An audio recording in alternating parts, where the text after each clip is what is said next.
When people think of European languages, it's usually the Germanic or Romance languages, and less often about the Slavic languages. Located in Eastern Europe, parts of Central Europe, and the Balkans, spoken by a combined total of over 300 million people, the Slavic languages are a group of relatively closely related languages with a certain aesthetic, a certain vibe to them. And in this video, I'm going to list many of the features that are commonly shared across Slavic languages, along with what makes each language unique when compared to the others. First, I'll go over the general features of Slavic languages. The most common set of vowels is a, e, I, o, and u. Slavic languages tend to have these 5 vowels, and sometimes a 6th or 7th vowel. They tend to have lots of palatalized consonants, meaning they have a y sound after them. There are often a handful of retroflex sibilants too, sh, zh, ch, and ja, and if not, then likely they're post-alveolar equivalents. And in most Slavic languages there's a v sound, but no w. Voice consonants undergo devoicing at the end of words or before a voiceless consonant, while voiceless ones become voiced after a voiced obstruent. Slavic languages are also notorious for their long consonant clusters, having as many as 4 or 5 consonants at the start of words, and even more in the middle of words.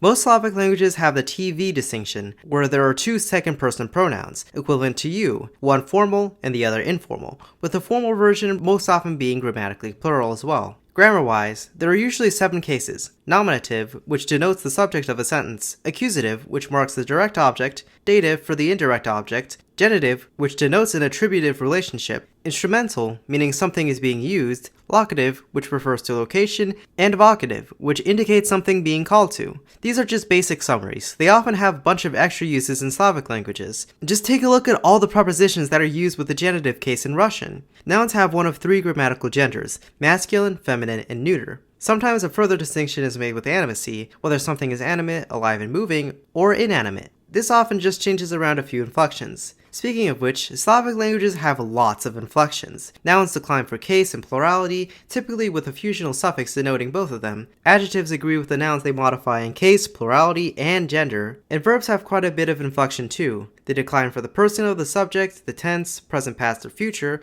as well as aspect, imperfective or perfective. Perfective verbs indicate that the action is complete, and imperfective verbs can mean that the action is ongoing, habitual, repeats multiple times, or that completion isn't emphasized. The perfective is most often formed by adding a prefix to an imperfective verb. There are also at least 3 grammatical moods: indicative, marking general statements, the imperative for making commands and requests, and the conditional for conditions. Thanks to all the inflections and role marking, there is a highly free word order, and words can be arranged within the sentence to convey emphasis on a specific word or a part of the sentence. Slavic languages most often lack any articles, words for the and a. They make use of possessive adjectives, words like my, you, their, that convey possession and decline like other adjectives. And since they diverged from each other not too long ago, the Slavic languages also have a relatively high amount of mutual intelligibility with each other, more than most other subfamilies of languages. Speakers of one language can often get the gist of a conversation spoken in another language, especially when written down. Speaking of which, Slavic languages use either Latin or Cyrillic scripts. The Cyrillic alphabet was created with Slavic languages in mind, as a matter of fact, heavily based on the Greek alphabet. Cyrillic tends to be used in areas where the majority of people are Orthodox Christians, and Latin is used where the majority is Catholic. Slavic languages can be divided into 3 branches: South Slavic, which includes Slovene, Serbo-Croatian, Macedonian, and Bulgarian; East Slavic, which includes Russian, Ukrainian, and Belarusian; and West Slavic, which includes Polish, Slovak, and Czech. With all those general features out of the way, let's talk about what makes each Slavic language unique compared to all the other ones, starting with Russian.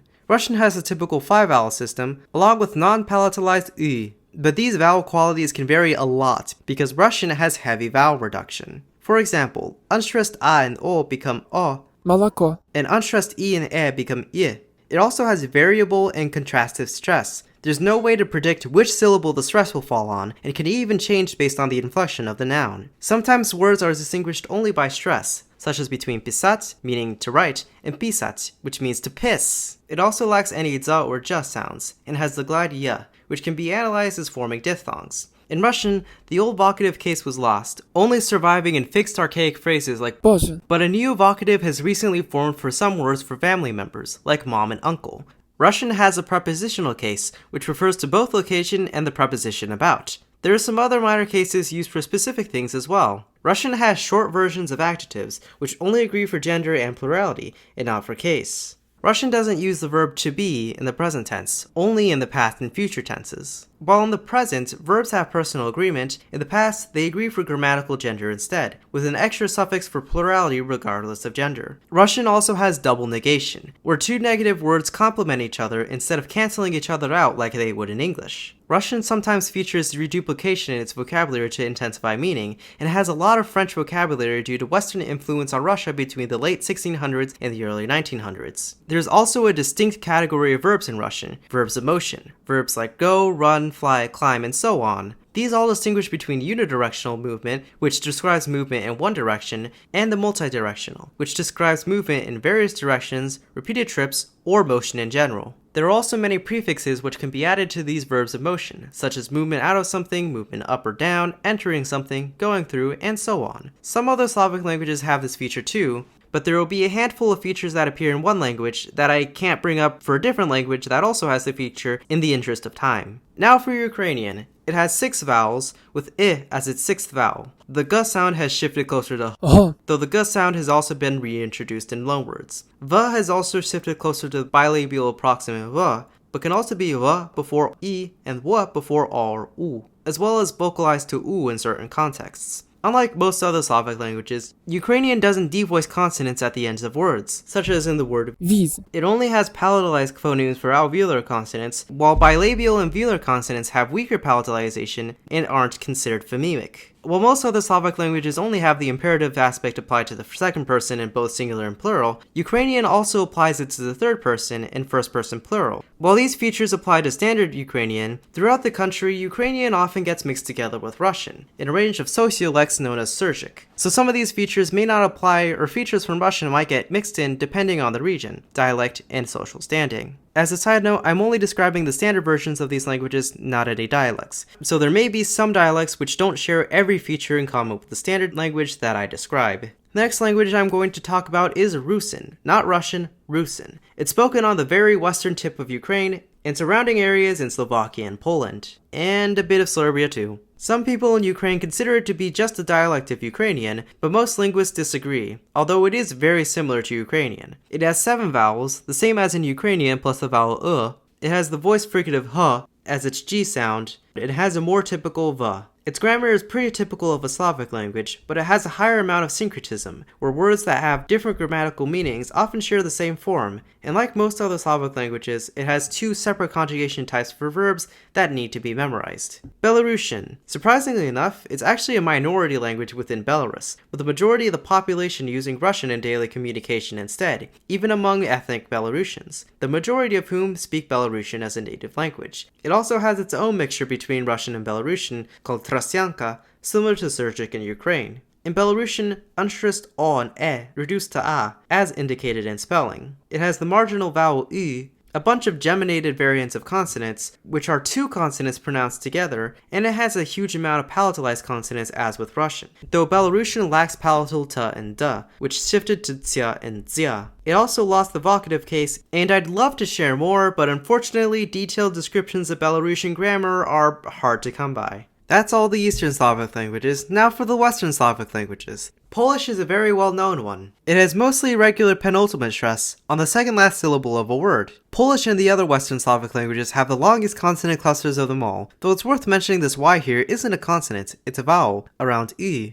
A few more orthographic quirks. Polish decided to write V as W. Z is used in digraphs to indicate a retroflex sh and ch.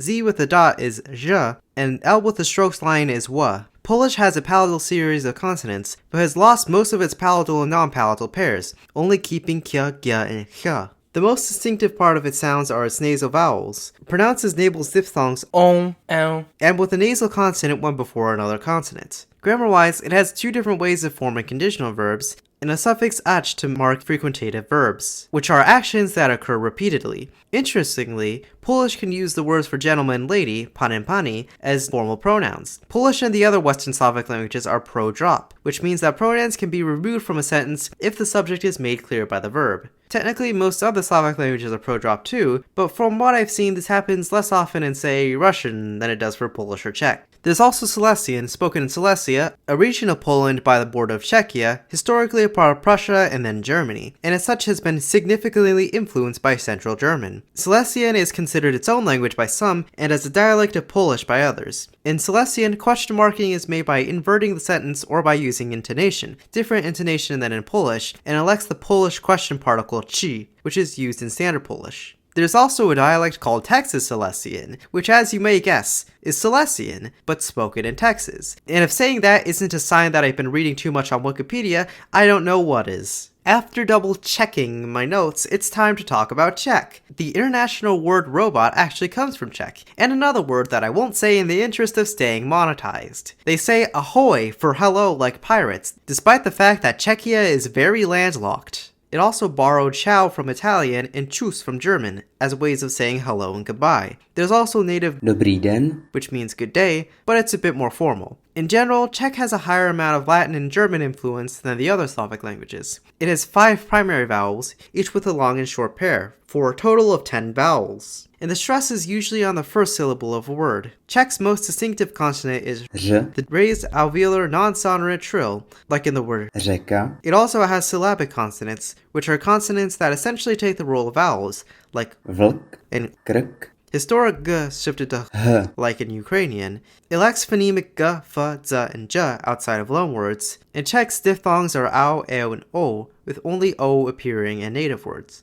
Czech has CCCCC v CCC syllable structure, probably taking the title as the Slavic language with the longest and most intimidating consonant clusters. Grammar-wise, it shares some similar traits with Polish, plus it has possessive adjectives formed from nouns, short forms of adjectives, forms the past tense with a past participle like French, and it forms negative with the prefix ne. Though I suppose this isn't too different from other Slavic languages, which would just have ne as a separate word. Slovak has a lot of things in common with Czech. In fact, back when Czechoslovakia was still around, they were thought of as the same language, and many varieties of Czech and Slovak are still mutually intelligible with each other. It has the same 10 vowels as Czech, but with an extra marginal phoneme a. Its diphthongs are u, ye, ya, wo. It doesn't have the Czech r sound, but it does have geminated versions of l and r, which are both pronounced longer than normal r and r. The vocative case is actually optional in Slovak, and most of the time is left unmarked. In Slovak and Czech as well, some imperfective verbs are derived from perfective ones, denoting habitual or repeated actions, and like Polish, it has 2 conditional forms that are used. Sorry, I couldn't find much that was unique to Slovak. I mean, not even the name is unique. Slovene has the most complex vowel inventory out of any Slavic language. It has 8 vowels, with some analyzing it with a 9th vowel, and most of these vowels have short and long pairs. It has little bits of vowel reduction, like how the pairs e and o aren't distinguished when unstressed. And on top of that, some varieties of Slovene have tone, with high and low pitch. Besides that, Slovene has w,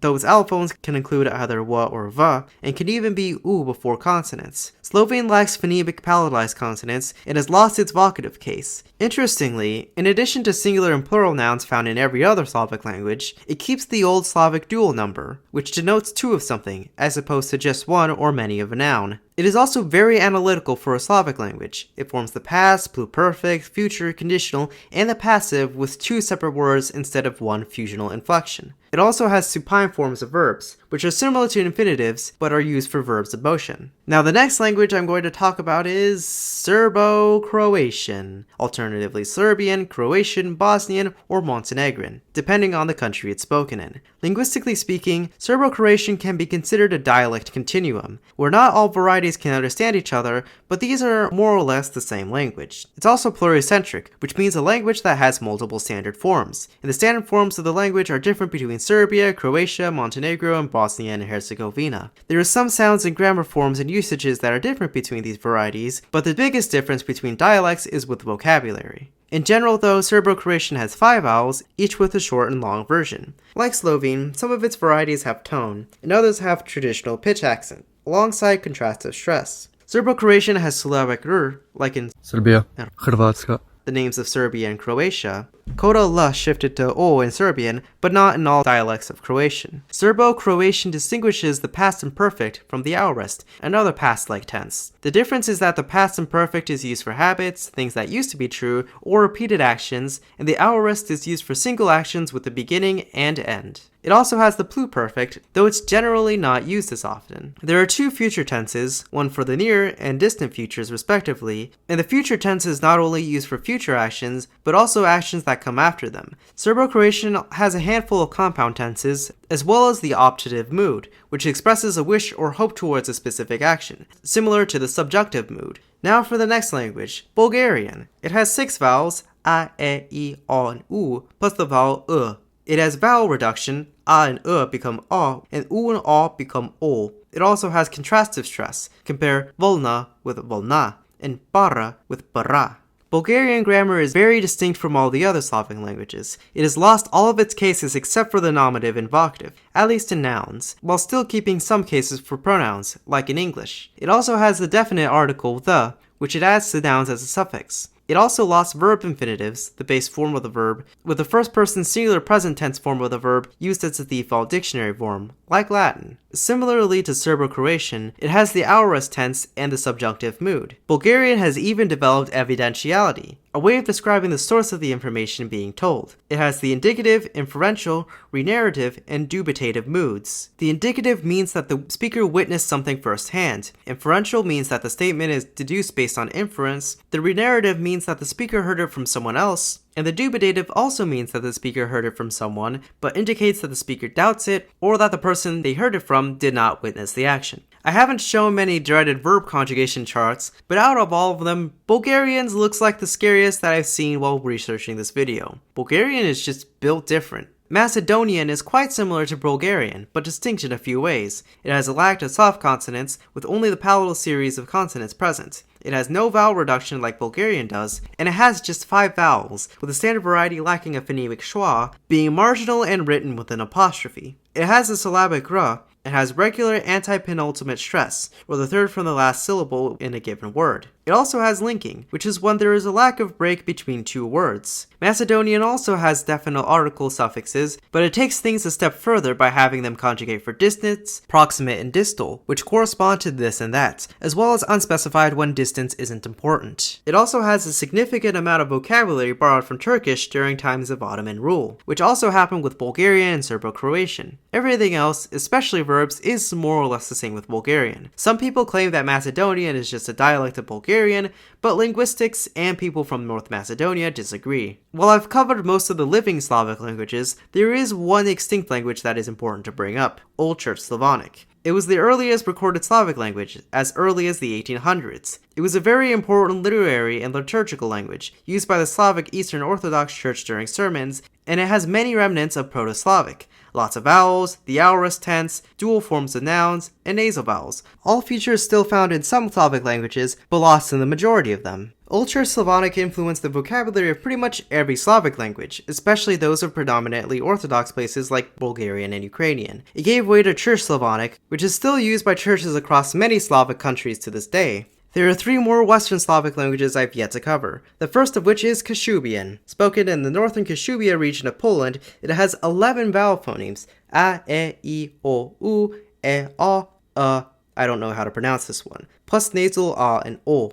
It also has r, a phonemic contrast between v and w, only palatal labial sounds, and it seems to lack the vocative case. There are also the Sorbian languages, not to be confused with Serbian. They're spoken in a tiny part of eastern Germany, split into Upper Sorbian and Lower Sorbian, with not a lot of mutual intelligibility between the two. And they're the least spoken Slavic languages, with only between 20 and 25,000 speakers of Upper Sorbian and 7,000 speakers of Lower Sorbian. Both varieties have the vowels a, e, I, o, u, e, o, and retain the dual number. Upper Sorbian has the labial palatal approximate y, as well as uvular r, and Lower Sorbian lost the vocative case and keeps the supine form of verbs. And that's all of the Slavic languages. This video took a while. If you enjoyed the video, then consider showing your support for the channel. And now I'm gonna say goodbye in most of these languages. Do svidania, do pobacenia, na razie, ciao, z Bohom, na svidenie, do widzenia, z Bogom, do widzenia.